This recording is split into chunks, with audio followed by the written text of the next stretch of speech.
بسم الله الرحمن الرحيم يمحق الله الربا ويربي الصدقات. Bayangkan kehidupan masyarakat yang harmoni di mana kekayaan disalurkan kepada yang memerlukan bagi membantu meningkatkan status ekonomi mereka. Anda juga boleh memainkan peranan dengan menyalurkan sumbangan ke Sadaqah House Bank Islam. Sadaqah House merupakan sebuah platform sumbangan yang diuruskan oleh Bank Islam. Pihak entiti atau individu boleh menggunakan platform digital dan beberapa saluran yang disediakan bagi menyalurkan dana kepada pertubuhan bukan kerajaan yang menjadi rakan strategik Sadaqah House. Ia merupakan salah satu usaha bagi mewujudkan impak positif yang mampan kepada ekonomi dan komuniti. Dengan hasil sumbangan yang dikumpulkan, Sadaqah House Bank Islam memberi fokus dengan menjalankan projek-projek di bawah beberapa kategori. Kesihatan, membiayai perbelanjaan perubatan. Pendidikan, membiayai projek-projek pendidikan. Masyarakat, membiayai usaha peningkatan pendapatan isi rumah. Alam sekitar, membiayai usaha memelihara alam sekitar. Jadi, jika anda ingin menjadi sebahagian daripada usaha murni ini, salurkan sumbangan anda ke akaun rasmi Sadaqah House Bank Islam melalui pelbagai saluran sumbangan yang disediakan seperti pindahan dana, kad kredit AI Bank Islam, tebus mata ganjaran True Reward atau pembayaran berjadual, imbas kod QR Snap and Pay. Melalui sumbangan anda, kita bersama dapat meningkatkan taraf kehidupan golongan yang memerlukan dan seterusnya mewujudkan masyarakat yang harmoni. Untuk maklumat lanjut, layari www.sadaqahhouse.com.my.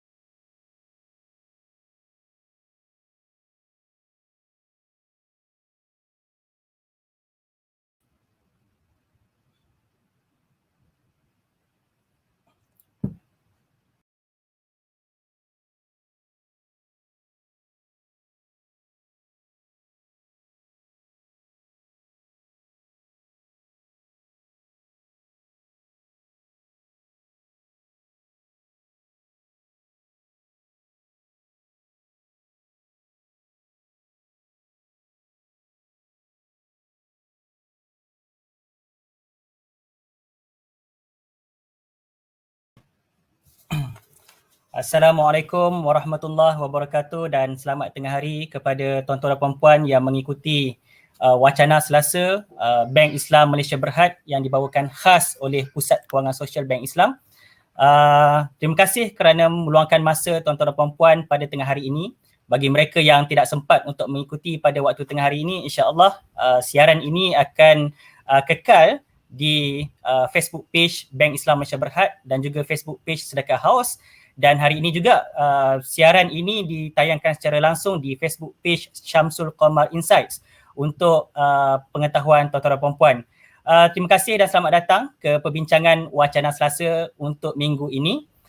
Bagi tuan-tuan dan puan-puan yang baru pertama kali mengikuti program wacana Selasa ini, program wacana Selasa Bank Islam Malaysia Berhad ini dibawakan khas oleh Pusat Kewangan Sosial Bank Islam dengan beberapa tujuan. Yang pertamanya adalah untuk membincangkan topik-topik berkaitan impak sosial dan juga membincangkan tentang isu-isu berkaitan dengan sosioekonomi yang berlegar di sekeliling masyarakat kita. Dan juga kita membawakan khas setiap 2 mingguan tokoh-tokoh, figura-figura masyarakat yang sentiasa bergerak di akar umbi supaya perbincangan yang kita bawa dalam setiap wacana Selasa adalah perbincangan yang segar, perbincangan yang malar, perbincangan yang sentiasa kena dengan realiti yang berlegar di setiap isu yang diperbincangkan. Dan insya-Allah pada wacana Selasa pada hari ini kita membincangkan satu topik yang berkaitan dengan usahawan, peniaga-peniaga kecil. Bagaimanakah survival peniaga-peniaga kecil ini ketika mana berlakunya pandemik ini dan juga ketika mana mereka menghadapi PKP, Perintah Kawalan Pergerakan yang bersiri ini. Dan untuk tujuan itu kita membawakan 3 panelis pada tengah hari ini. Yang pertamanya adalah Miss Samantha Ong. Miss Samantha Ong adalah merupakan pengurus besar jualan daripada People System Consultancy beliau merupakan seorang individu penting di dalam People System Consultancy ataupun singkatannya PSC yang terlibat di dalam pengurusan strategi dan juga pembangunan perniagaan. Miss Samantha merupakan graduan dari Universiti Malaya dan memulakan kerjaya beliau, ini yang menarik kepada kita, beliau memulakan kerjaya dalam industri perbankan. Pencapaian beliau ketika mana berkhidmat dalam industri perbankan dulu membawa corporate clients dengan financing size yang berjumlah 90 ke 200 juta ringgit pada waktu itu. Dan di PSC sekarang ini beliau membina perniagaan kumpulannya melebihi pendapatan terkumpul 30 juta ringgit, dan misi beliau adalah untuk membasmi kemiskinan di kalangan B40 dan masyarakat miskin bandar. Itu panelis kita yang pertama. Panelis kita yang kedua adalah Miss Gayatri Vijayan, juga daripada People System Consultancy PSC. Namun begitu, Miss Gayatri adalah merupakan mereka yang rapat dengan usahawan-usahawan dengan kumpulan-kumpulan B40 ini secara langsung di lapangan. Beliau merupakan pengurus projek di PSC, merupakan graduan ijazah sarjana muda dalam bidang linguistik, dan kerjaya awal beliau juga di dalam industri perbankan dan berpengalaman juga bekerja di syarikat IT sebelum meneruskan kerjaya beliau di dalam bersama-sama dengan PSC. Dan pengalaman beliau cukup luas, terutama di peringkat lapangan dan menyantuni kelompok-kelompok B40, asnaf dan juga masyarakat miskin bandar dan juga di luar bandar. Itu panelis kita yang kedua. Dan panelis kita yang ketiga pada tengah hari ini, insya-Allah saya bawakan khas juga Encik Syamsul Qamar bin Abdul Rani. Ramai yang mengenali Encik Syamsul Qamar ni dengan nama famous beliau Shun. Beliau adalah merupakan pemegang ijazah sarjana muda undang-undang UIA, dan beliau mengasaskan firma guaman beliau sendiri yang dinamakan sebagai CSQ Law, dan mempunyai beberapa cawangan, termasuklah mempunyai pejabat di Kazakhstan, di luar negara, di Asia Tengah. Dan yang menariknya, beliau bukan semata-mata menguruskan tipikal firma guaman, tetapi beliau mempelbagaikan sektor khidmat yang ditawarkan, termasuklah di dalam bidang corporate services, terutama membantu usahawan-usahawan, peniaga-peniaga untuk melakukan turnaround di dalam situasi yang pelbagai. Dan kemudian juga beliau juga terlibat dalam banyak projek-projek rundingan perniagaan antarabangsa, dan fokus beliau ni, bagi saya forte beliau adalah di bahagian Asia Tengah lah ya, di Kazakhstan, Uzbekistan, Tajikistan dan sebagainya. Dan beliau juga adalah merupakan konsultan kepada program keusahawanan Superb di bawah Teraju, dan beliau juga berpengalaman sebagai ahli lembaga pengarah kepada anak syarikat di bawah IIUM Holdings, satu syarikat investment arm yang ditubuhkan oleh Universiti Islam Antarabangsa Malaysia. Jadi saya mengucapkan selamat datang kepada ketiga-tiga panelis kita pada tengah hari ini. Terima kasih kerana sudi bersama-sama dengan kami, insya-Allah. Okey. Jadi ramai yang ternanti-nanti, ramai yang tertunggu-tunggu perbincangan kita pada tengah hari ini. Dan topik kita tengah hari ini sudah tentu seperti mana yang diwar-warkan, adalah untuk kita menilai dan meneliti bagaimana usahawan kecil dan mikro mengharungi cabaran di kala pandemik. Umum mengetahui bahawa kerajaan Malaysia sendiri telah pun melakukan pelbagai tindakan fiskal untuk mengurangkan kesan daripada COVID-19 ini. Jika kita lihat sejak daripada tahun 2020, lebih kurang 7 pakej ransangan yang keseluruhannya bersaiz RM530 bilion dan 83 bilion ringgit adalah direct daripada suntikan fiskal. Dan kita lihat juga yang terbaru, suntikan ataupun pakej ransangan ini adalah pakej ransangan pemulih yang bersifat ataupun yang bersaiz RM150 bilion keseluruhannya. Dan fokus pemulih ini adalah untuk memastikan survival kepada rakyat, terutamanya dalam lockdown yang bersambung-sambung ini, dan juga financial difficulties, kesukaran, kesulitan kewangan yang dihadapi oleh masyarakat. Tetapi tuan-tuan dan puan-puan, itu adalah dari sudut usaha yang dilakukan di peringkat makro ekonomi itu. Apa yang kita nak bincangkan pada tengah hari ini adalah bersifat mikro. Kita ingin melihat kepada salah satu daripada juzuk dalam sektor masyarakat itu yang di kalangan mereka ini adanya adalah peniaga kecil. Mereka ini adanya usahawan-usahawan mikro. Di kalangan mereka ini ada yang berniaga menjaja di tepi jalan, di pasar malam yang dahulunya mereka bebas berniaga tetapi terhenti, disekat dan sebagainya disebabkan oleh pelbagai strategi untuk mengekang COVID-19 ini. Jadi ini fokus perbincangan kita. Begitu juga tidak terkecuali usahawan-usahawan yang berniaga pelbagai jenis mungkin pakaian, makanan dan sebagainya, tetapi skala mereka adalah skala kecil, skala mereka adalah skala mikro yang sudah tentu mereka juga terjejas. Pada perbincangan kita tengah hari ini, insya-Allah kita akan mendengar kupasan, pengalaman, pemerhatian daripada ketiga-tiga panelis ini. Malah juga mungkin nanti daripada Encik Syamsul, kita boleh mendengar sendiri pengalaman beliau apabila sebagai sebuah firma guaman mengharungi situasi-situasi ini. Ini yang menarik perbincangan kita pada tengah hari ini, insya-Allah. Saya Muhammad Zikri Muhammad Syairi, host anda. Pesanan saya adalah untuk anda stay tune sehingga ke akhir, insya-Allah, untuk kita menyumbang kepada satu pemikiran, suatu idea untuk kita mencari solusi penyelesaian strategi bagaimana kita sebagai individu dalam masyarakat boleh membantu di dalam kita membaik pulih ekonomi negara di dalam masa yang sama kita mengekang COVID-19. Baik, untuk tidak membuang masa lagi, saya memulakan soalan pertama perbincangan kita tengah hari ini kepada Miss Samantha. Miss Samantha merupakan pengurus besar jualan daripada People System Consultancy PSC. Jadi Miss Samantha, jika ramai di luar sana mungkin yang belum mengenali PSC, walaupun saya yakin PSC telah pun muncul di media-media sebelum daripada ini. Begitu juga PSC juga dikenali di kalangan corporate, terutama di dalam gerakan untuk memastikan impak sosial itu dapat dilakukan oleh entiti-entiti corporate. Jadi mungkin Miss Samantha boleh menghuraikan dan memperkenalkan PSC kepada masyarakat dan penonton kita di luar sana. Silakan Miss Samantha. Terima kasih banyak Bank Islam untuk wacana Selasa ni. Memang bagi People System Consultancy atau short term PSC ni memang adalah sebuah perusahaan sosial di Malaysia yang mempunyai pengalaman lebih daripada 10 tahun dalam membantu meningkatkan pendapatan khasnya untuk memang golongan yang memerlukannya melalui program keusahawanan dan juga kewangan kami. Kebanyakan golongan yang kita bantu memang termasuk golongan yang berpendapatan rendah, peniaga kecil B40, ibu tunggal, orang kelainan upaya remaja berisiko dan juga termasuklah baru-baru ni memang banyak orang yang tidak berpengalaman dalam perniagaan pun memang join kita punya program. Selain daripada Malaysia, kami juga diperluaskan ke negara seperti Indonesia, Filipina, Thailand, Laos dan juga New Zealand. So bukan daripada Malaysia sahaja, kita memang buat kerja kat Southeast Asia lah. Sekarang hari ini kami telah membantu lebih daripada 50,000 orang di ASEAN, di mana 70% antara mereka yang melalui program kami berjaya meningkatkan pendapatan mereka dalam masa 6 bulan.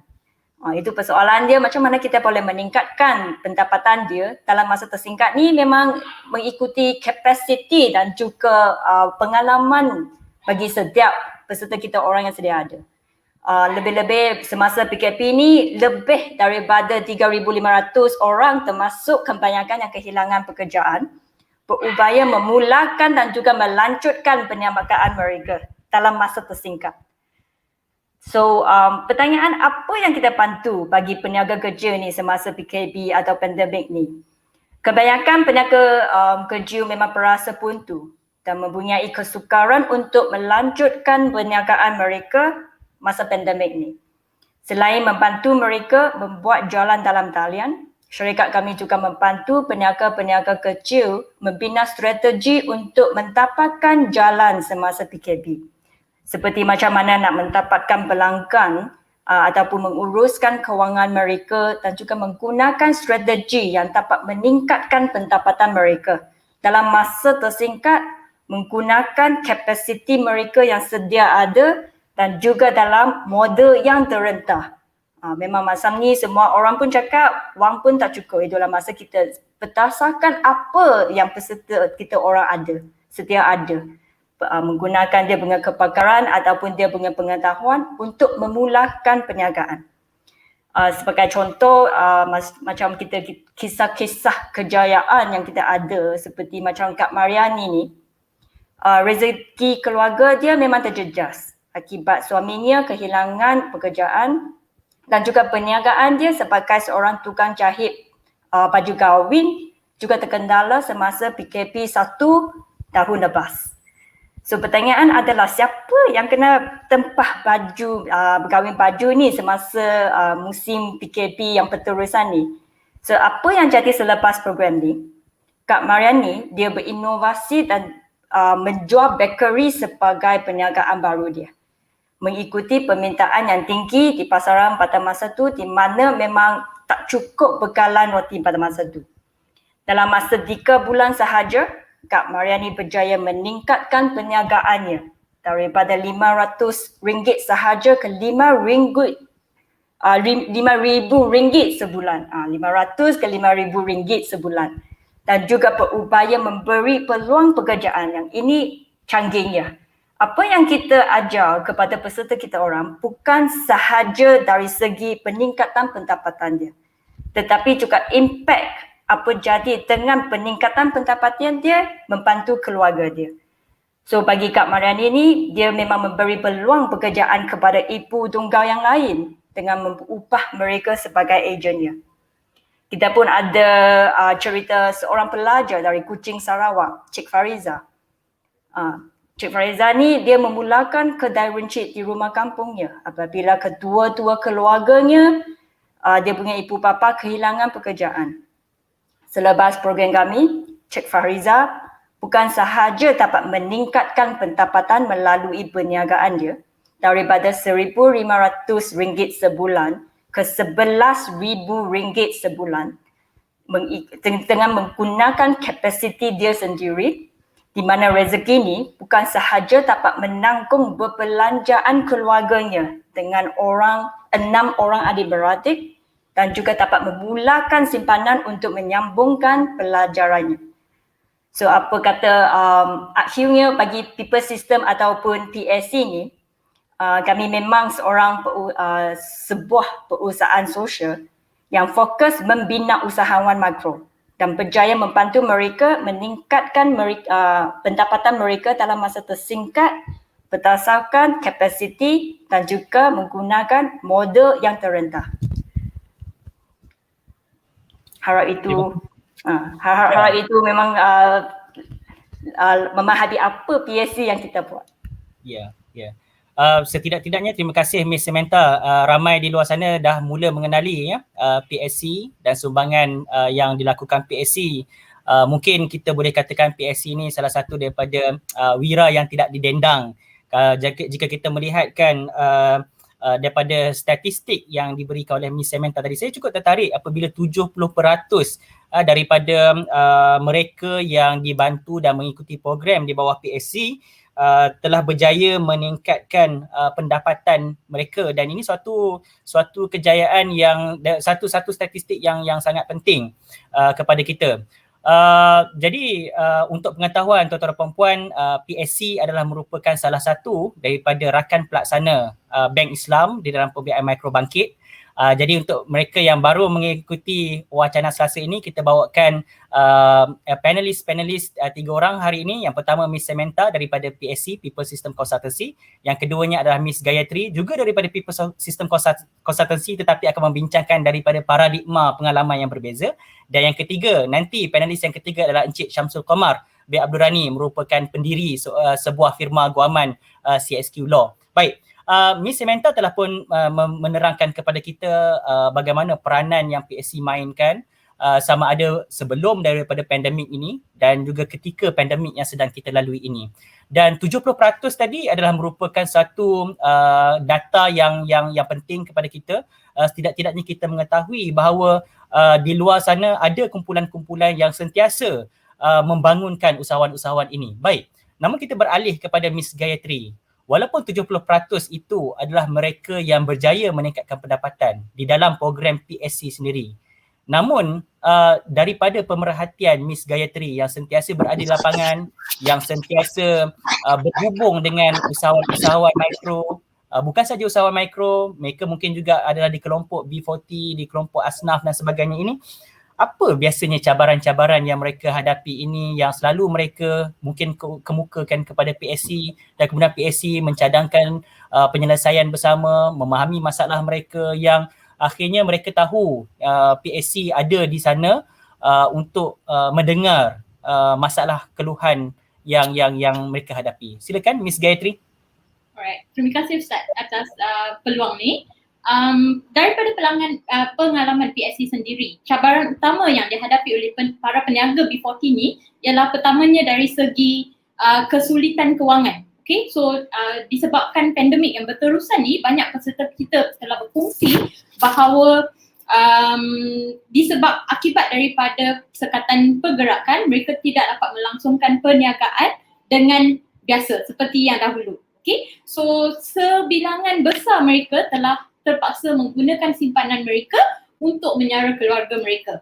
Okay, so berdasarkan perbualan kita dengan ramai peniaga-peniaga B40 kita yang kita telah banyak bekerja secara langsung, ramai yang tidak tahu alternatif. Macam rakan saya Samantha tadi katakan, mereka ni tak nampak alternatif. Macam mana nak menyusun semula model perniagaan mereka agar kekal relevan time pandemik macam ni. Okay, so sebilangan besar peniaga B40 juga terkejut, terkilan sebab pendapatan mereka terjejas teruk akibat COVID pada tahun lepas, and then dia berterusan sampai sekarang. Okay, so rata-rata daripada peniaga B40, kalau kita lihat, mereka berkecimpung dalam bidang-bidang seperti makanan, jahitan, bidang-bidang kosmetik, so sebilangan besar daripada peserta atau peniaga-peniaga ni, mereka tak boleh melangsungkan perniagaan dengan cara normal sebab sekatan, sebab you cannot operate your business and whatsoever. Okay, so bagi mereka yang mencapai cabaran-cabaran seperti ni, kami menekankan atau mengajar mereka macam mana menggunakan media sosial, macam mana penggunaan platform-platform seperti platform-platform digital, menggunakan kaedah-kaedah perbankan online, menggunakan sistem penghantaran, contoh macam Lalamove, Grab, Foodpanda and sebagainya, dapat memberikan penerusan atau dapat membantu mereka meneruskan perniagaan mereka.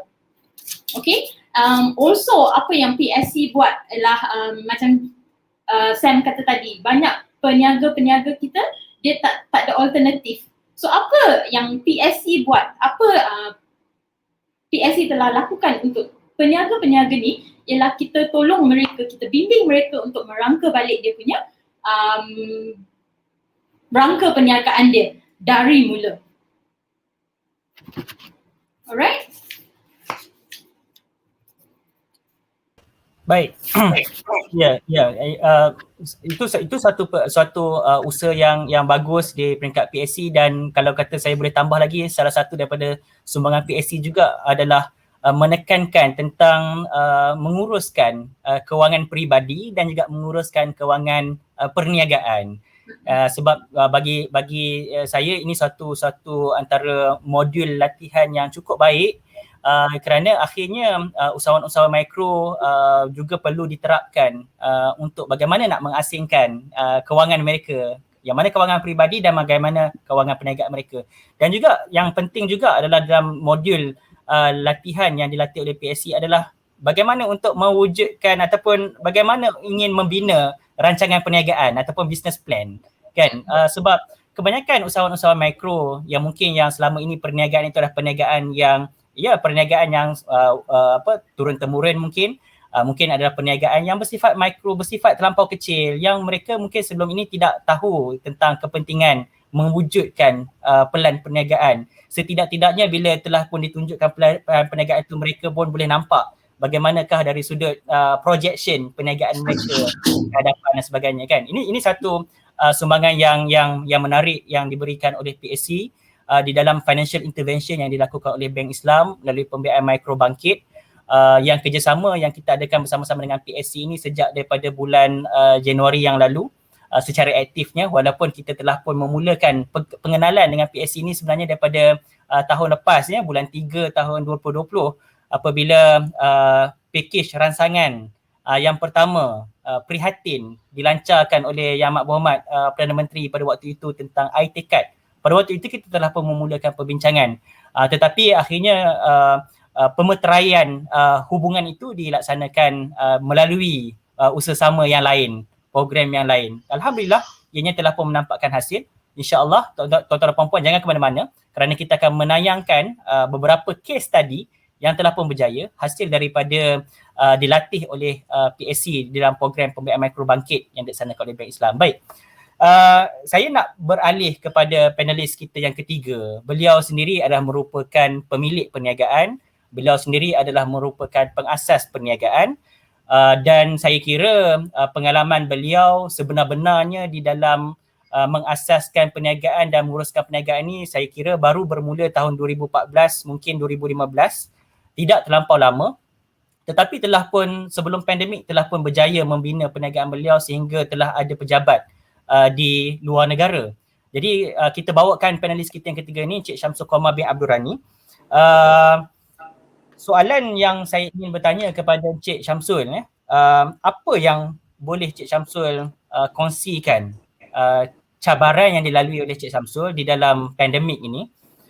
Saya rasa di luar sana mungkin ada di kalangan pendengar kita adalah usahawan-usahawan mikro yang mungkin melalui cabaran yang sama sebenarnya, tetapi apabila mungkin mendengar bagaimana Encik Syamsul melalui cabaran dalam situasi pandemik ini, mereka mendapat ilham, mereka mendapat semangat dan inspirasi. Silakan Encik Syamsul. Okey, Assalamualaikum warahmatullahi wabarakatuh dan selamat tengah hari kepada semua menonton hari ini. Saya tengok mungkin live views tu dah makin ramai. Saya ingat orang dah mula nak lunch kot. Dan sesi sidang Dewan Rakyat pun mungkin dah nak habis.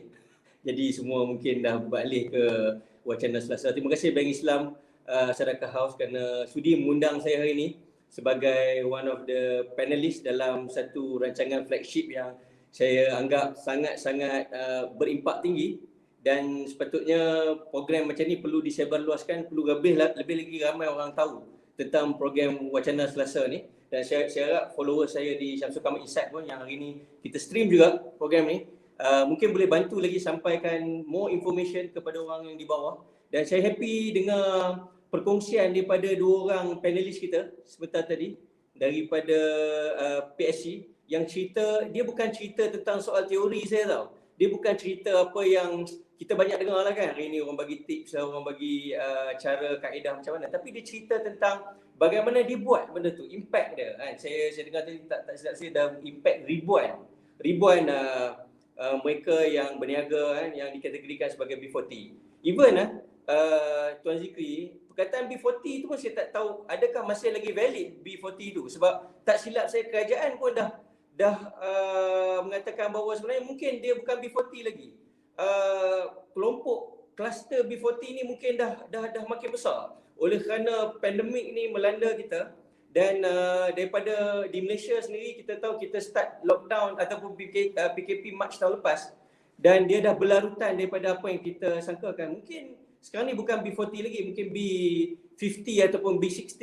Jadi kekhawatiran kita adalah kerana kalau kita tidak mengambil satu measure yang bersifat urgent ataupun bersifat impactful, maka B40 ni dia akan melebar lagi kepada B50 dan B60. Okey, saudara Zikri cerita minta saya untuk kongsikan dari segi pengalaman saya sebagai pengasas perniagaan. Macam yang dalam sesi introduction tadi, saudara Zikri ada cerita tentang saya ni mengasaskan firma Goman saya yang saya namakan dan jenamakan sebagai CSQ Law. Alhamdulillah, sebelum pandemik kami nasib baik, kami sempat set up satu bisnes di Kazakhstan, sebuah law firm di Kazakhstan, dan dalam masa yang sama juga saya juga mengasaskan satu lagi syarikat lebih kepada corporate advisory, membantu bisnes-bisnes.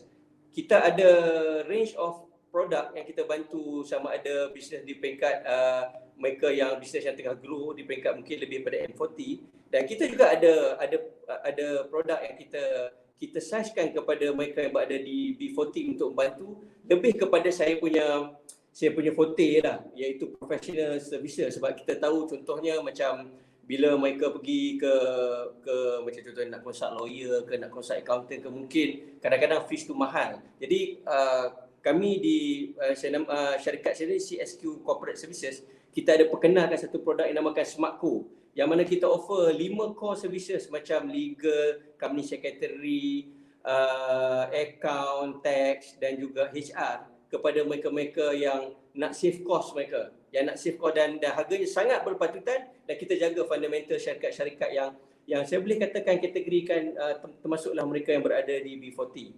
Nak cerita tentang pengalaman saya mungkin dari segi law firm ni, of course kita macam juga perniagaan-perniagaan lain, tak kira lah F&B ke, perniagaan-perniagaan yang kedai makan ke, syarikat yang jual pakaian ke apa ke, law firm pun sama, amat terkesan. Mungkin saya tak ada data yang rasmi, tetapi saya boleh katakan bahawa sebahagian besar, more than 60 to 70% law firm yang ada di Malaysia ni memang sangat affected dengan pandemik. Satu mungkin sebab law firm ni dia adalah service business. Dia adalah service business. Jadi dia menawarkan servis.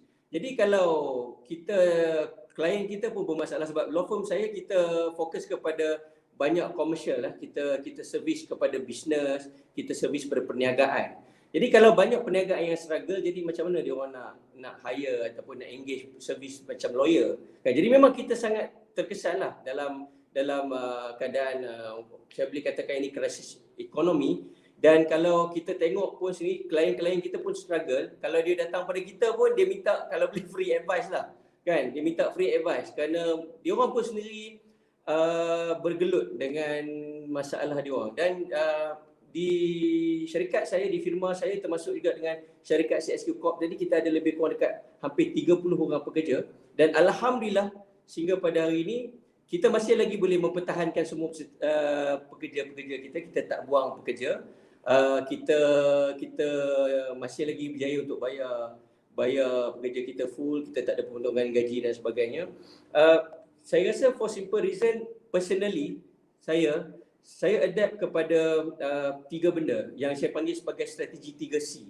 Yang ni mungkin yang mendengar ni boleh apply. Yang 3C yang saya faham, apa yang saya buat ketika sepanjang kita kena hit dengan pandemik ni, sebab tak ada siapa pun yang realize dan tidak ada siapa pun yang boleh kontrol pandemik ni daripada berlaku. Hatta walaupun kerajaan buat plan pemulihan dan sebagainya, fasa 1, fasa 2 pun siapa sangka kan datang pula varian delta lah, gamma lah datang hit kita kan. Jadi benda ni memang out of control lah. Kalau dalam legal tu mungkin dia dipanggil sebagai force majeure, benda-benda yang memang act of God kan. Jadi 3 benda yang saya amalkan saudara Zikri adalah 3C, iaitu pertamanya consistent, yang keduanya adalah communicate, dan yang ketiganya adalah kreatif. Consistent ni adalah kita kena konsisten buat satu benda. Kita kena faham bahawa sebagai business entity, tak kira lah kita ni micro ke, business yang medium size ke, konsistensi sangat penting. Saya faham terutamanya peniaga-peniaga micro ni, digital ni, pergi ke Facebook, pergi ke online ni bukan satu benda yang common, bukan satu benda yang baru. In fact kan, macam legal firm kita mempunyai masalah tu. Kan, walaupun legal firm yang besar pun, dia menghadapi masalah untuk convert daripada conventional business kepada online business. Ini adalah satu benda yang susah. Kadang-kadang macam saya cerita hari ini tu serang, saya set up page saya ni mungkin dalam 4-5 bulan lepas. Ini pun kerana sebenarnya pressure, desakan daripada pandemik ni lah. Saya fikir bahawa kita nak jumpa orang secara personal pun susah dan sebagainya. Saya set up page. Bukan mudah untuk kita nak dapat traction, business traction, sambutan melalui online dan sebagainya. Tetapi oleh kerana kita kena konsisten, dan saya percaya dalam pengalaman saya tengok konsistensi ni kena sekurang-kurangnya 6 bulan. Kalau kita nak buat apa, kita tak boleh mengharapkan fast result. Kita kena tengok buat secara konsisten 6 bulan, barulah message itu sampai, barulah customer kita realize bahawa kita serius untuk sampaikan sesuatu. Ini benda yang saya belajar. First, konsistensi. Yang kedua adalah communicate. Kan macam program Wacana Selasa, macam tadi rakan-rakan kita share tentang macam mana diorang punya platform, program diorang berjaya, kita kena communicate. Saya harap bahawa mereka yang menonton hari ni try untuk communicate dengan panel-panel yang ada kan. Mungkin panel-panel yang ada ni boleh bantu kita. Boleh bantu kita. Mungkin panel tu tak boleh bantu secara direct, tapi daripada kontak network panel tu mungkin boleh bantu perniagaan kita. Jadi jangan segan silu untuk communicate. Ini masanya. Bila kita dah dalam social media ni, saya ingat dari segi freedom untuk kita communicate dengan sesiapa tu adalah terbuka. Jadi kita boleh saja communicate, buat kawan. Jadi benda ni sangat penting, walaupun perniagaan apa, jenis perniagaan apa pun yang kita buat, kita tap opportunity untuk communicate melalui social media. Yang ketiganya, nak tak nak, apa yang saya buat adalah we have to be creative. Macam saya, of course, kalau saya rely kepada conventional business model lah, kalau saya cerita tentang law firm, memang pendapatan law firm ni kebanyakan adalah daripada legal fees. Maksudnya kalau kita bagi servis, klien atau customer kita akan bayar fees pada kita. Jadi macam saya kata tadi, kebanyakan klien pun struggle, kita pun mungkin tak boleh charge fees dalam waktu ekonomi yang biasa. Kita terpaksa mungkin kadang-kadang kena bagi fees yang sangat rendah pada klien supaya mereka afford untuk bayar dan kita pun nak survive. Jadi apa yang kita kena buat? Kita kena be creative. Be creative ni satunya dari segi be creative dalam macam mana kita nak reach out to customer kita, klien kita. So macam saya tengok social media ni adalah benda yang paling mudah. Kita boleh buat dalam masa 5 minit saja, kita dah boleh reach out to millions of client dan kosnya sangatlah rendah. Sometimes free of charge you boleh reach out to million client. We have to be creative dari segi macam mana kita do marketing kita, daripada macam mana kita reach out, dan kreatif dari segi macam mana kita nak mempelbagaikan dan diversify income perniagaan kita. Maksudnya mungkin kalau macam lawyer firm ataupun service business, mungkin kita tak boleh rely dari segi service. Apa yang kita boleh buat, mungkin kita boleh buat dari segi training, kita boleh bagi educate, kita boleh buat e-book, macam-macam cara untuk kita buat pendapatan. Pokoknya adalah 3 benda tadi, Saudara Zikri, consistency, communication dan juga we have to be creative untuk permulaan. Baik. Terima kasih Cik Syamsul. Saya kira itu pun sudah memadai dan cukup banyak tips yang diberikan.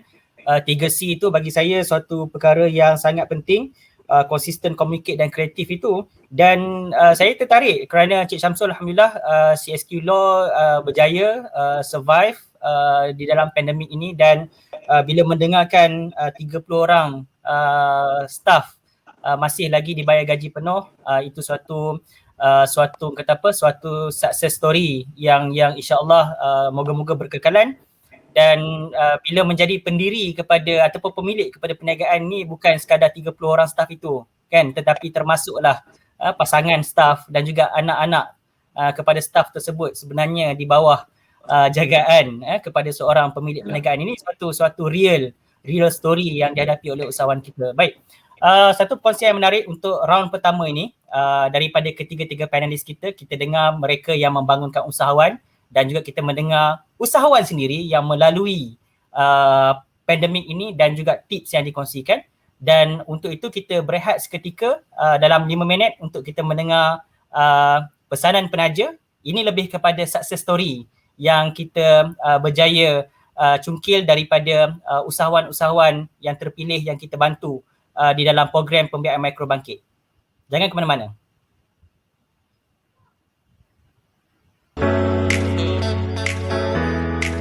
Bila saya terpilih dalam join bangkit ni, alhamdulillah dari segi modal kita dapat gunakan untuk beli kain dan juga hire staff. Kita buat pilihan warna yang lebih banyak, dan juga alhamdulillah masa tu pihak Bank Islam pun ada buat mentoring yang banyak bagi ilmu dan orang kata sharing what do and don'ts untuk kita start up. Okay. Alhamdulillah dengan modal yang ada tu kita boleh expand kita punya bisnes. Dulu saya sangat susah nak berinteraksi dengan owner. Satu ayat saya lintang pukang. Tapi bila dah masuk di kelas kursus daripada bangkit tu, saya terbuka mata dan minda saya macam mana berurusan dengan kedai, dengan owner mat tu. Jadi sekarang alhamdulillah daripada mat saya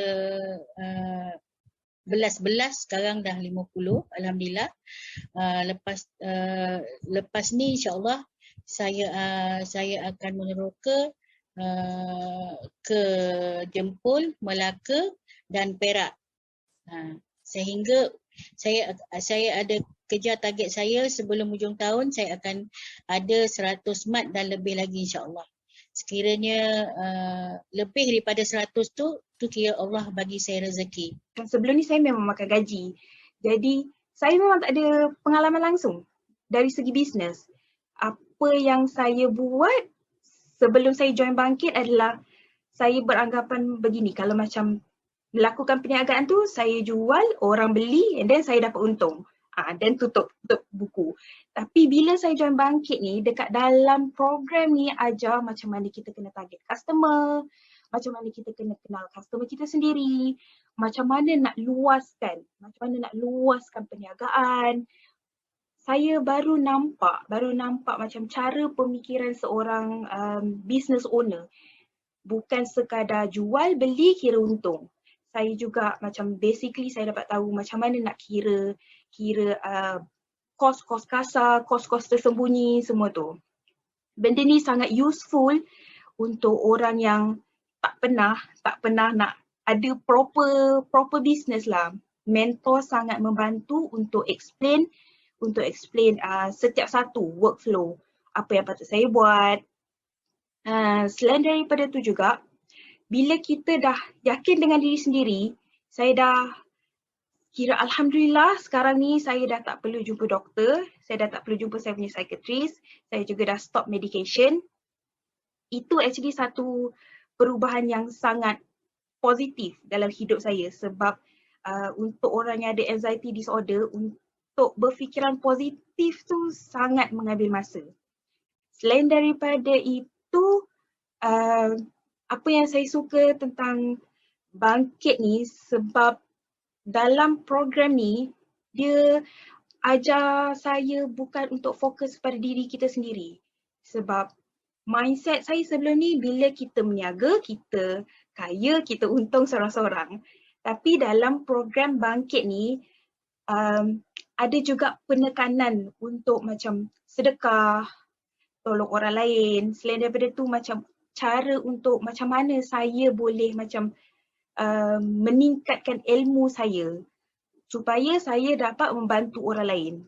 Dan yang saya perasan program Bangkit ni juga ada penekanan dari segi rohani kita, macam even waktu jumpa dengan kaki tangan Bank Islam pun mereka ada tekankan yang macam insyaAllah lepas ni cuba amalkan surah Al-Fatihah setiap hari, solat duha jangan lupa. Kira macam guidance yang program ni berikan sangat menyeluruh. Dia bukan sahaja kepada diri kita tetapi dari segi rohani, dan juga Bangkit ni ajar cara macam mana kita boleh tolong orang lain. Kira apa yang kita dapat tu bukan hanya untuk kita saja tapi kita perlu memberi.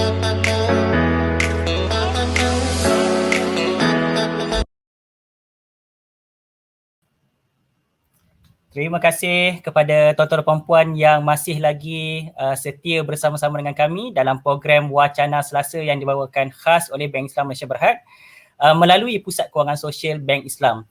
Baik tuan-tuan dan puan, pada hari ini kita membincangkan topik bagaimana usahawan kecil, bagaimana usahawan mikro ini mengharungi cabaran di kala pandemik ini.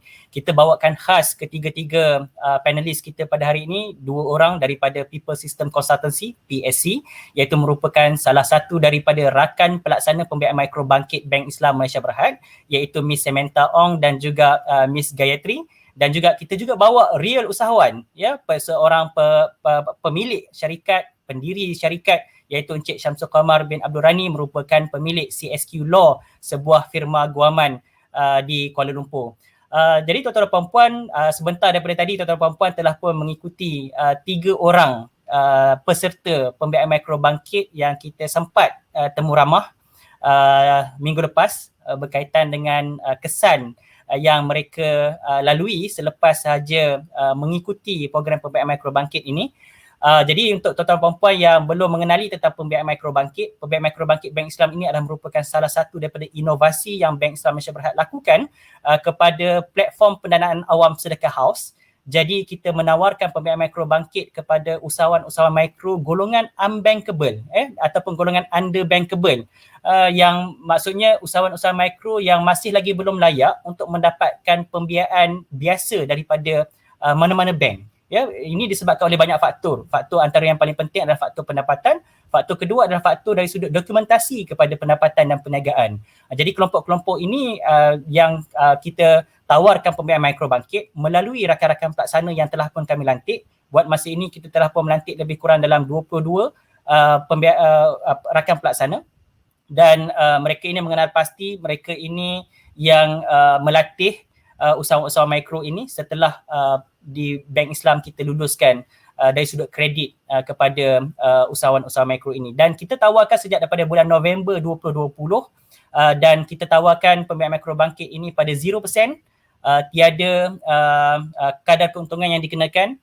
Kami menggunakan syariah kontrak Corp, iaitu pinjaman yang mana jika kita berikan pinjaman sebanyak RM5,000 kepada para peserta, mereka hanya perlu membayar RM5,000 sahaja, tanpa perlu cagaran, tanpa perlu penjamin. Yang paling penting, mereka kena komit dengan latihan, mereka kena komit dengan pantauan, mentoring yang disediakan oleh rakan-rakan pelaksana, kerana kami yakin dan percaya bahawa melalui program-program pembangunan seperti itu, selepas menerima modal, mampu untuk membawa usahawan-usahawan ini untuk pergi kepada level yang seterusnya. Dan seperti mana yang seorang peserta yang ketiga tadi sebut, selain daripada kita berikan modal, selain daripada kita berikan latihan dan mentoring, yang kita juga mementingkan kepada mereka untuk adanya hubungan yang cukup kuat dengan Tuhan. Mereka perlu ada program-program kerohanian, amalan-amalan kerohanian di rumah, dan yang paling penting juga kami menggalakkan mereka untuk bersedekah kepada tabung sedekah haus Bank Islam Malaysia Berhad selepas mereka berjaya. On top of ansuran bulanan, katakanlah ansuran bulanannya RM300, jadi apa kata sedekah dalam RM10 kepada dana sedekah haus selain daripada ansuran bulanan tersebut. Jadi tuan-tuan dan puan-puan, kita sambung perbincangan kita dalam round kedua ini. Jika tuan-tuan dan puan-puan ada soalan yang ingin dikemukakan kepada para panelis kita, sila type komen-komen anda ataupun soalan-soalan anda di ruangan komen Facebook Live ini. Kita akan angkat dan kita akan kemukakan kepada para panelis kita. Baik. Dalam round kedua ini saya ingin mengemukakan soalan kepada Miss Samantha. Jadi sebagai rakan pelaksana kepada pembiayaan mikrobangkit ini, bagaimana Miss Samantha melihat pembiayaan mikrobangkit, sebab PSC ini telah berpengalaman dalam pelbagai kerjasama dengan sektor korporat. Kadang-kadang bantuan-bantuan kewangan yang diberikan itu dalam bentuk CSR. Maksudnya dalam bentuk dalam bentuk yang grant terus kan, maksudnya tanpa perlu bayaran. Tetapi apabila kerjasama dengan Bank Islam ini, kerjasama itu, bantuan kewangan itu dalam bentuk pinjaman kepada para peserta ini. Jadi berdasarkan pemerhatian Miss Samantha, bagaimana pembiayaan mikrobangkit ini mampu untuk membantu kelompok-kelompok usahawan-usahawan kecil ini? Silakan Miss Samantha. Terima kasih Ustaz Zikri. Memang bagi program bangkit ni, dia memang maklumat utamanya memang membangkitkan usahawan mikro-mikro semua tu. Sejak PKP, kebanyakan peniaga kerja memang menghadapi gangguan operasi dan kesulitan kewangan. Kami pun memahami kebanyakan daripada mereka menjalankan perniagaan secara tradisional, di mana memang bergantung kepada pembukaan kedai dan menunggu pelanggan datang kepada mereka. Daripada situ, akibat daripada PKP, tidak dapat meneruskan perniagaan mereka, malah kena menghabiskan simpanan mereka untuk menampung perbelanjaan bulanan mereka. So untuk peserta kita orang ni, ataupun untuk program bangkit ni, apa yang kita nak maklumat utama kita adalah gabungan training, bimbingan dan juga pembiayaan mikro ni. Apa yang kita tidak menggalakkan adalah terus bagi pembiayaan mikro di mana peserta pun tidak tahu apa yang dia boleh buat dengan pembiayaan mikro ni. Based on kita punya experience, bila peserta kita pergi training ke atau nak dapatkan pinjaman tu, dia punya mindset adalah saya nak dapatkan untuk start my business, modal saya. Tapi apa yang tidak ada kat situ, dia punya mentality memang nak ada kebergantungan terhadap seseorang untuk membantu dia punya perniagaan. So, the underlying message is semasa PKP ni, apa yang kita dapati adalah kebanyakan peniaga mikro ini memang telah menghadapi cabaran ataupun masalah macam mana nak meneruskan perniagaan mereka. Tetapi melalui program bangkit ini, apa yang kita harap membantu kamu bukan sahaja kamu punya high mindset. Kita nak memberi harapan kepada kamu selain daripada short term relief ni, apa lagi yang kamu boleh buat. Peniaga kerja ni apa lagi yang dia boleh buat, idea dia, strategi dia, apa yang boleh buat setakat based on my current capacity untuk memulakan ataupun meluaskan perniagaan saya. Dan motif ni bukan sahaja untuk diri sendiri sahaja seperti yang tengok daripada video yang tadi. Bukan untuk diri sendiri tetapi juga untuk keluarga dan juga community around them. So masa kita punya training, seperti yang cakap daripada Encik Samsul, kita tak bagi teori sahaja. Apa yang kita memperkenalkan during training adalah modul-modul yang praktikal and go straight to apa jenis capacity kamu boleh memulakan when you go for the training. Alright, daripada situ kita ada buat profiling semua tu, you start your business. Lepas tu memang ada komitmen tu.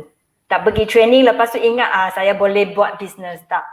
Semasa kita punya mentoring, kita akan push you to start kamu punya business. So from there memang melaksanakan pelan yang kamu, strategi yang kamu nak buat untuk menjana pendapatan, sama ada perniagaan ini adalah sesuatu yang kamu pernah buat ataupun tak pernah buat. So mentor-mentor kita orang memang akan membantu dan membimbing, memberi idea ataupun strategi apa yang kamu boleh buat semasa itu. Selepas tu macam yang kita nak dapatkan bantuan pembiayaan semua tu, kita pun memperkenalkan dengan gabungan lah dengan program Bank Islam Bangkit ni. Di mana selain boleh dapatkan pinjaman kredit ni, tetapi juga bagaimana peniaga mikro ni dapat menggunakan pembiayaan ini untuk memulakan ataupun meluaskan perniagaan dia dengan strategi dan pelan pelaksanaan yang jelas. Bukannya saja dapatkan pembiayaan mikro, tapi tidak tahu apa yang kena buat. Sebab kawan saya buat ini, sebab ini banyak orang buat, saya pergi buat. Tapi yang tu memang bukan saya punya kelebihan. Bukan saya punya pengetahuan, bukan saya punya pengalaman. So apa yang kita galakkan untuk program pembiayaan mikro bangkit ni, dengan gabungan pembiayaan mikro, bukan sahaja boleh dapatkan modal. Berdasarkan modal yang serendah ini, kamu boleh memulakan perniagaan, kamu boleh mendapatkan peniaga, kamu boleh meluaskan perniagaan kamu. Ya, tetapi yang paling penting adalah mendapatkan rezeki, bukan sahaja untuk diri sendiri, tetapi juga memberi peluang, macam dia punya konsep sedekah. Memberi peluang untuk membantu orang lain yang lebih memerlukan dia dan tidak berpeluang untuk pergi program ini. So ada kebanyakan peserta kita selepas program ni, apa yang jadi dengan dia adalah dia memberi peluang pekerjaan kepada masyarakat kumpulan terpinggir yang lain yang tidak berpeluang memahami ataupun pergi program seperti bangkit. Ada juga peserta kita orang belajar, yang tadi kita share punya story, belajar sebab dia keadaan keluarga dia dan tidak dapat mencari pekerjaan, dia start dia punya business. So apa yang kita cadangkan, especially during this time of COVID, memang adalah harapan untuk start a business. dan memang melalui bantuan daripada Bank Islam Bangkit ni, dia memang ada program yang membantu kamu selain daripada short term relief, apa yang peniaga kecil ni boleh buat setakat hari ni to start a business. Adakah buat business untuk masa ni susah? Memang susah. Tapi dia memang ada alternative income bagi semua B14 ni untuk melanjutkan, untuk menangkungkan perbelanjaan kehidupan kamu. Itu memang sebagai pelaksana, memang we are so proud to be one of the rakan pelaksana untuk program Bangkit ni, and the program is still ongoing. So sesiapa yang masih berminat memang boleh menghubungi kita orang People System Consultancy directly. Baik. Thank you Miss Samantha, satu pengalaman yang menarik yang dikongsikan, yang dilalui oleh PSC. Dan saya rasa prinsip yang boleh kita rangkumkan daripada yang diterangkan oleh Miss Samantha tadi adalah maksudnya selain daripada kita memberikan ikan, kita juga memberikan kail kan, pancing itu kepada mereka, dan malah rasanya apa yang dilakukan juga adalah kita mengajar bagaimana untuk melakukan, bagaimana untuk menggunakan pancing tersebut, di manakah lubuk-lubuknya kan, bagaimanakah masa yang sesuai untuk memancing tersebut. Jadi inilah yang kata apa, blended principles yang kita terapkan melalui pembiayaan mikro bangkit yang kita laksanakan oleh Bank Islam bersama-sama dengan rakan-rakan pelaksana, termasuklah People System Consultancy. Okey, Miss Gayatri mungkin ingin menambah dari sudut pengalaman Miss Gayatri apabila berada di lapangan, mungkin komen-komen yang secara langsung diberikan oleh para peserta itu secara direct kan, tentang kelebihan dan apa yang mereka lalui lah apabila menerima pembiayaan mikro bangkit ni. Silakan Miss Gayatri. Ya. So macam rakan saya cakap tadi, so melalui program microfinance bangkit ni, bukan saja Bank Islam bagi dana, so they pack together with the training, sebab latihan yang they go through ni, semua rata-rata, I think almost all of our participants daripada pelatihan pertama kita, pembiayaan ITCAD Bank Islam, dapat memperkasa dia punya business even during pandemic. So dia menggunakan dia punya dana ni secara berhemah, dia menggunakan secara bertanggungjawab untuk mengembangkan dia punya perniagaan. So tadi kita dah lihat kita punya peserta-peserta kursus, right? Macam mana dia guna dana ni untuk kembangkan dia punya perniagaan ataupun mula balik dia punya perniagaan yang terjejas. Okay, so one of our peserta bangkit yang dikelola oleh PSC, rakan pelaksana program bangkit ni ialah Nur Atikah. I think we've seen Nur Atikah tadi. Apa yang dia buat sebelum pandemik ni ialah dia mengusahakan bakery yang kecil.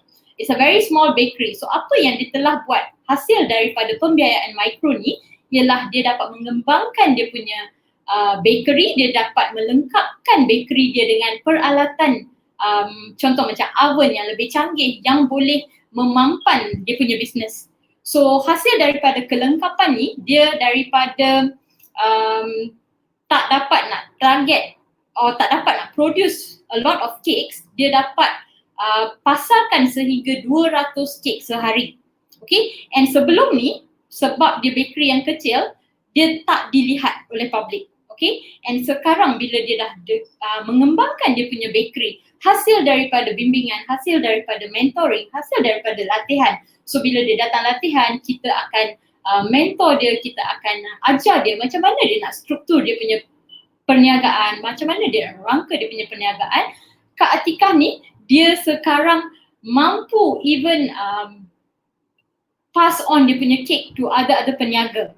Dia boleh membantu peniaga-peniaga lain ataupun rakan-rakan peniaga lain, especially daripada kelompok B40 ni, untuk sama-sama mendapat pendapatan. Okay, so Akak Atikah ni, if you see, sebelum dia datang kursus, pendapatan dia about RM2,000.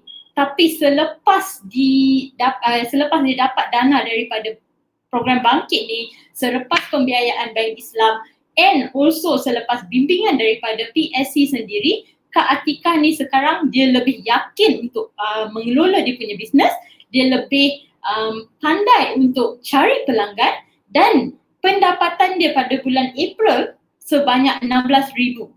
Okay, so memang beza yang amat banyak lah, daripada 2,000 ke 16,000. Okay, so apa yang dia telah buat ialah selain daripada fokus pada kek tu sahaja, sebab kelengkapan, sebab pembiayaan Bank Islam ni berbekal dengan ilmu yang kita orang bagi, dia dapat promote barang baru, dia dapat promote produk baru. So mengikuti pasaran, demand pasaran, Akak Atikah ni dia sekarang menjual ayam perak.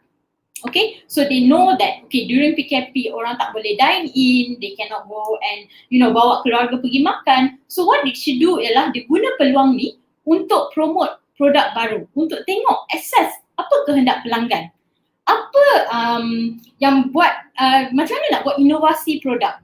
Okay, so dia tak bergantung kepada cara tradisional lah, buka kedai, tunggu pelanggan datang, jual pada by luck kepada pelanggan. So dia dah move from the traditional way untuk promote dia punya business, untuk promote, untuk cari pelanggan dia melalui kaedah-kaedah digital. Dia, if you see this now, dia juga jadi dropshipper. So dropshipper ni melalui program Bangkit, we actually teach kita punya peserta untuk menggunakan media-media sosial, untuk menggunakan platform-platform penyampaian. So by using technology, by using this platform-platform, peserta-peserta kita yang buat bisnes secara tradisional sekarang dah lebih yakin untuk go out of their comfort zone, untuk buat cara yang suit this pandemic lah, sebab PKP they cannot go out, sekatan perjalanan, sekatan buat bisnes, tak boleh buat bisnes secara normal, tak boleh buka kedai and all. So peserta-peserta kita ni dia they sort of come up with alternative. Okay, and selain daripada Atikah, seorang lagi peserta kita ialah Kak Syafina. Kak Syafina ni dia mengusahakan gerai makanan. So like I said, rata-rata peniaga B40 ni kebanyakan mereka berkecimpung dalam bisnes-bisnes makanan, minuman, solekan and also tailoring. So if you see, they cannot do tailoring. Siapa nak jahit baju, siapa nak buat kenduri and all of these things. Orang tak pergi kerja, so you don't need nice pakaian untuk pakai kan. So what Akak Syafina ni buat ialah dia come up with new product. Dia cari alternatif. Okay, menggunakan situasi sekarang, menggunakan sekatan sekarang, menggunakan PKP sekarang, what are the demands of the people? So melalui demands tu, dia dapat tahu yang people are interested in face mask. So menggunakan ilmu, berbekalkan dana daripada Bank Islam, dia dapat mengembangkan, dan not only mengembangkan, dia dapat menolong lagi banyak peniaga-peniaga daripada kelompok B40 ni. So dia sort of dah bagi peluang pekerjaan pada ramai orang lagi.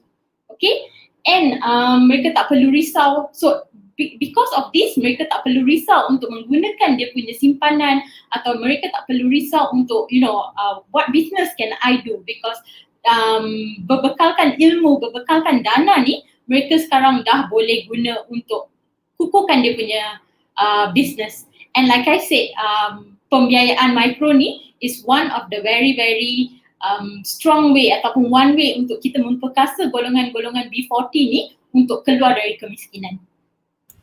Alhamdulillah, bagi saya satu perkongsian yang cukup menarik case study tu.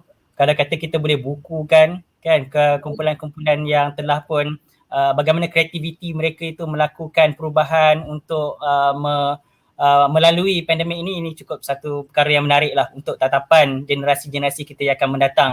Kan kita tak tahu lagi di masa akan datang apa lagi cabaran-cabaran yang akan kita lalui kan. Jadi ini satu pengalaman yang cukup menarik yang patut kita dokumentasikan sebagai salah satu daripada catatan pengalaman untuk generasi yang mendatang. Baik, saya beralihlah kepada Cik Syamsul Qamar. Bagi saya ini mungkin soalan terakhir, kita pun telah pun melangkaui 1 jam bersiaran bersama. Tuan-tuan dan puan-puan yang ada soalan boleh tinggalkan di bawah. Sama ada kalau sempat kita akan jawab ketika live ini, ataupun kalau tak sempat nanti mungkin panelis-panelis kita akan menjawab secara individu di soalan-soalan yang dikemukakan di ruangan komen. Baik, Cik Syamsul, saya rasa soalan yang ramai nak tahu jawapannya ialah hakikatnya kita dah tahulah memang ramai yang terkesan, peniaga-peniaga terkesan disebabkan oleh pandemik. Kita lihat rata-rata yang berniaga di tepi jalan, mungkin sebelum ini ada 3 orang berniaga gerai, tetapi hari ini mungkin kita lihat hanya 1 gerai saja yang bertahan.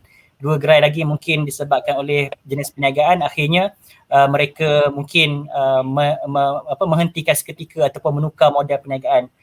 Pesanan Cik Syamsul, mungkin bagi mereka yang ingin melakukan persiapan, apa yang mereka perlu lakukan, apa persiapan yang usahawan-usahawan mikro ni perlu lakukan buat masa ini, sebab kita yakin insya-Allah cahaya itu akan cahaya di hujung terowong tu akhirnya kita akan sampai juga di hujung terowong itu. Apa yang patut usahawan-usahawan lakukan sebagai persiapan dalam strategi untuk melakukan turn around project lah di masa akan datang. Kami kena turn around balik hasil daripada kesan ni. Silakan Cik Syamsul. Okay. Sebenarnya kita bercakap soal nak buat persiapan ni kepada satu krisis yang dah berlaku lebih setahun. Kan? Jadi tadi Saudara Zikri ada kata ada usahawan-usahawan yang bertahan. Kan? Sebenarnya saya personally saya tak suka dengan perkataan bertahan itu, sebab pada saya bila krisis ni dia ibarat dia datang satu arus yang deras. Kalau kita bertahan tu sampai bila kita boleh bertahan? So apa yang kita perlu buat, mindset yang perlu ada dalam di usahawan dan bisnes-bisnes B40 ke M40 ke, adalah kita kena lawan arus tu.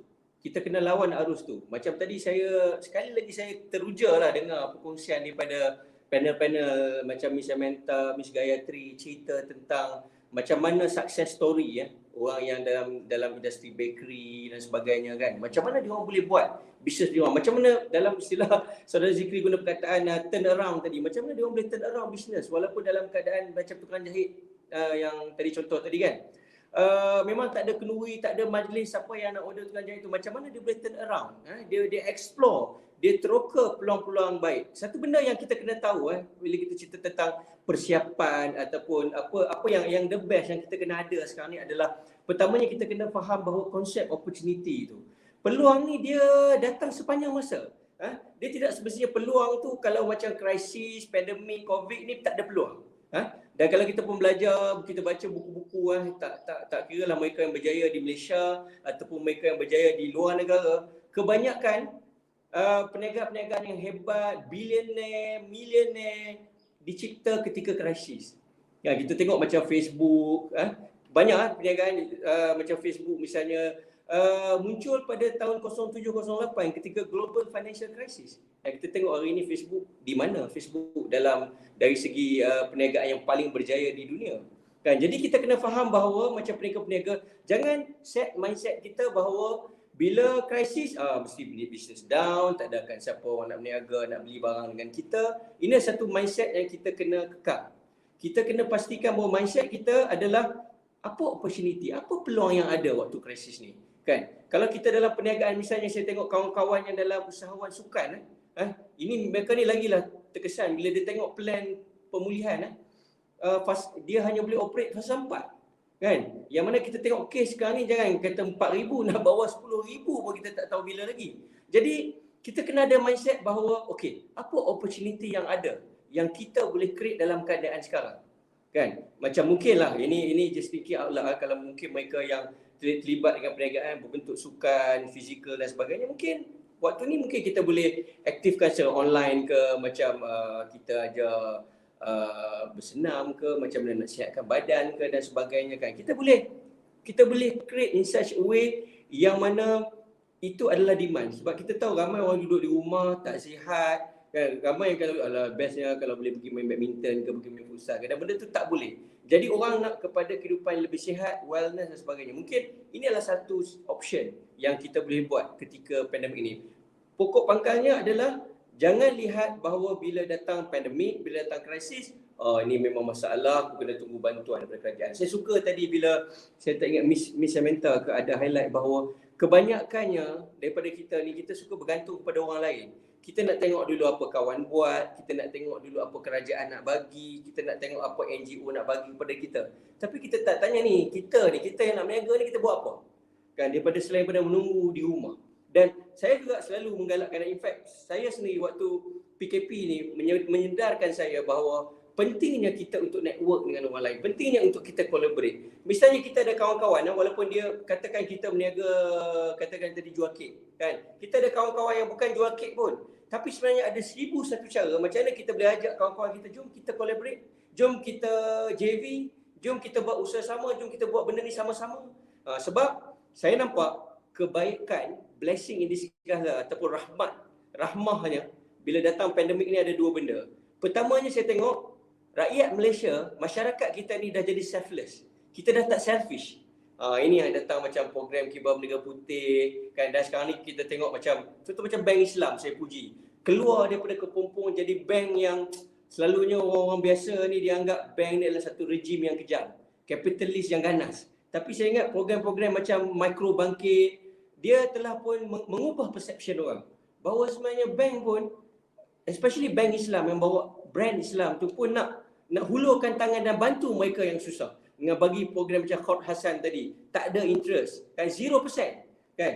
Berapa ramai bank yang boleh offer yang macam apa yang di offer melalui projek micro bangkit. Dan yang keduanya dari segi rahmatnya, blessingnya dalam pandemik ni adalah saya tengok orang semakin kuat untuk support each other. Macam sesama usahawan kita support. Kita jangan fikir survival diri sendiri. Banyak orang dia fikir dia nak hidup, dia nak makan. Tapi dia tak fikir dengan dia bantu orang lain, dia bantu macam contohlah saya ada klien saya ada service provider yang saya mungkin bayar dia orang servis. So kalau boleh kepada mereka yang mungkin murah rezeki sikit zaman-zaman pandemik ni, tidaklah terlalu tertekan, bantulah, janganlah waktu ni lah kita nak minta diskaun dengan service provider kita. Dia tu dah separuh mati lah, kita minta lagi diskaun. Kita lambatkan pembayaran kepada dia. Ini support yang perlu ada walaupun kita susah. Walaupun kita ni yang orang kata kena hit teruk, tapi always fikirkan tentang kelompok kita, always fikirkan tentang orang lain. Kita punya ekosistem kita. Sebab macam kami law firm ataupun saya dalam corporate services, pentingnya untuk memastikan ekosistem kita tu bergerak dengan baik dan tidak tersekat, barulah perniagaan kita pun akan bergerak secara lancar.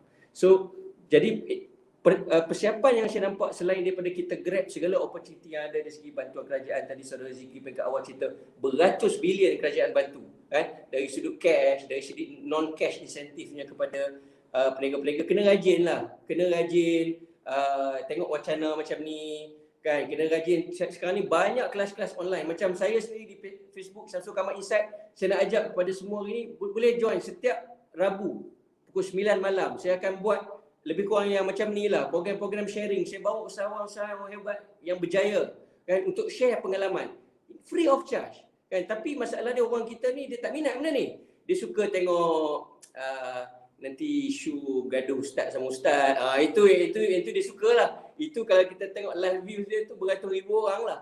Ini benda-benda yang saya rasa persiapan-persiapan yang saya ingat saya, Miss Samantha, Miss Gayatri dan Saudara Zikri dan seluruh tim Sadaqah Hub, this is kita punya perjuangan jugalah.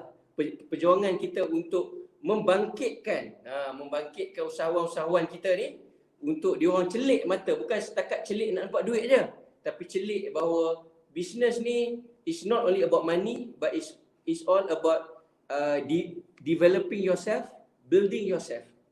Itu yang saya boleh highlightkan untuk sesi ini. Terima kasih Cik Syamsul. Saya suka yang terakhir tu, perjuangan. Saya teringat satu tulisan oleh Profesor Dr. Muhammad Yunus, pengasas kepada Grameen Bank, di dalam buku beliau Social Business. Beliau menganalogikan di antara orang miskin dan juga pokok bonsai. Pada beliau dia katakan pokok bonsai ni macam mana dia boleh jadi pokok bonsai?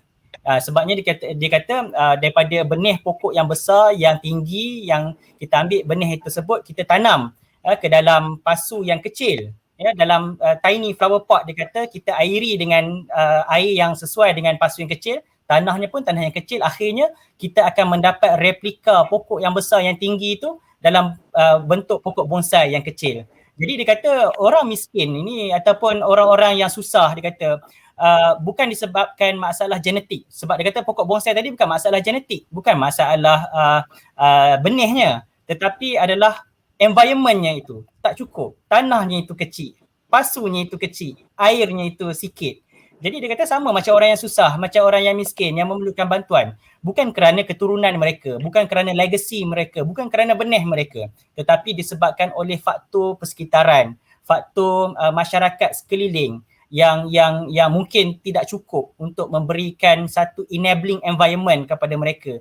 Dan Prof Muhammad Yunus dia percaya jika peluang-peluang sebegini, environment yang membantu ini diberikan kepada kelompok-kelompok yang susah dan miskin ini, dia yakin bahawa ini akan unleash kreativiti mereka. Daripada kreativiti di situlah yang akan mengeluarkan mereka ini daripada kepompong kehidupan yang sedang mereka hadapi tersebut. Jadi tuan-tuan dan puan-puan, seperti mana yang telah pun dikupas oleh ketiga-tiga panelis kita hari ini, sebenarnya berbalik kepada kita sebagai individu-individu dalam masyarakat, bagaimana kita memainkan peranan kita untuk membantu sesama kita, bagaimana kita sebagai mungkin adalah pengguna yang bukan peniaga, bagaimana kita ingin membantu peniaga-peniaga kecil, peniaga-peniaga sederhana dan sebagainya untuk mereka bangkit semula dalam perjuangan kehidupan, perjuangan ekonomi ini, kerana akhirnya tuan-tuan dan puan, kita mesti menang kerana kita jaga kita. Baik, jadi tuan-tuan dan puan, kita telah pun melangkaui 60 minit bersiaran bersama-sama. Jadi kita dah pun berada di penghujung rancangan. Terima kasih kepada tuan-tuan dan puan yang mengikuti FB Live ini ketika mana waktu makan tengah hari. FB Live ini akan kekal di Facebook Sedekah House. Tuan-tuan dan puan boleh layari bila-bila masa saja. Boleh sharekan dan juga di Syamsul Qamar Insights, boleh sharekan juga Facebook Live ini. Mungkin ada gist, mungkin ada intipati daripada perbincangan ini yang boleh memberi makna baru kepada kehidupan usahawan kecil, usahawan mikro di luar sana yang di kalangan rakan-rakan kita, di kalangan saudara kita. Baik, jadi tuan-tuan dan puan yang ingin mengetahui lebih lanjut tentang pembiayaan mikro Bank Islam, sama ada pembiayaan mikro Bangkit ataupun pembiayaan mikro iTikat, tuan-tuan dan puan boleh melayari laman web www.bankislam.com, ataupun untuk tuan-tuan dan puan yang insya-Allah di kalangan kita ada yang dermawan ingin menyumbang kepada Sedekah House Bank Islam, boleh melayari website Sedekah House sedekahhouse.com.my. Untuk itu tuan-tuan dan puan, saya host anda pada hari ini Muhammad Zikri Muhammad Syari mengucapkan jutaan terima kasih kepada tuan-tuan dan puan mewakili Pusat Kewangan Sosial Bank Islam Malaysia Berhad kerana setia bersama kami sehingga di hujung rancangan. InsyaAllah kita akan bertemu sekali lagi di dalam wacana Selasa yang akan datang. InsyaAllah, terima kasih. Salam hormat. Assalamualaikum warahmatullahi wabarakatuh.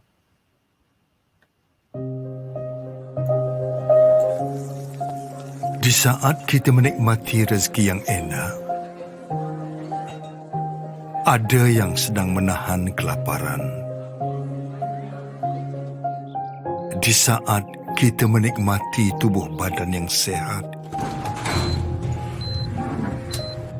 ada yang sedang terlantar keuzuran. Di saat kita dianugerahkan dengan kesempurnaan, ada yang diuji dengan kekurangan. Di saat cahaya-cahaya lampu menerangi malam kita, masih ada yang sedang dalam pergelapan. Di saat kita mensyukuri dengan apa yang ada, kita berbagi buat yang memerlukan. Sedekah House Bank Islam.